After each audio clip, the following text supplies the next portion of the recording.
আসসালামু আলাইকুম ওরহমতুল্লাহি বারাকাতুহু। সকল কাজ কোন দিক থেকে আরম্ভ করলে 100 শহীদের নেক পাওয়া যায়?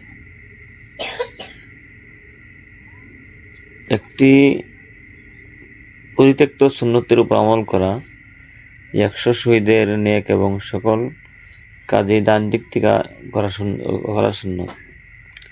অর্থাৎ সকল কাজ কোন দিক থেকে আরম্ভ করলে 100 শহীদের সব পাওয়া যায়, এটা হলো ডান দিক থেকে কাজ করা সুন্নত। সুতরাং ডান দিক থেকে সকল কাজ আরম্ভ করা একটি অবহেলিত সুন্নতের উপর আমল করা। তাই ডান দিক থেকে কাজ আরম্ভ করলে 100 শহীদের সব পাওয়া যায়। ইবনে মাজাহ শরীফের হাদিস। হাদিসটা হলো ইবনে মাজাহ। বর্তমানে মানুষে প্রায় মানুষই বাম হাতে খাবার খায়, বাম হাতে জিনিস আনা করে, বাম হাত থেকে জিনিস করে, ডান দিক থেকে করে না, বাম দিক থেকে করে। তো যে কোনো কাজ, খাবার খাওয়া বা যে কোনো কাজ করতে গেলে ডান দিক থেকে করা সুন্নত।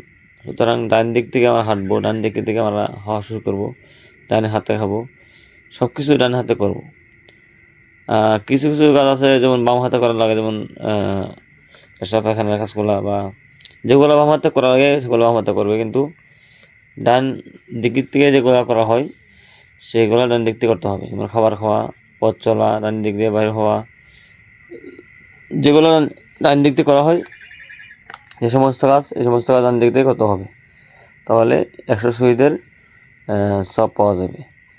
হাদিস আছে, কেউ যদি কোনো সুন্নত আমল জারি করে তাহলে তার আমল নামায় 100 শহীদের সব লেখা হয়। তো ভিডিওটি শেয়ার করে দিবেন যাতে সবাই এই আমল সম্পর্কে জানতে পারে।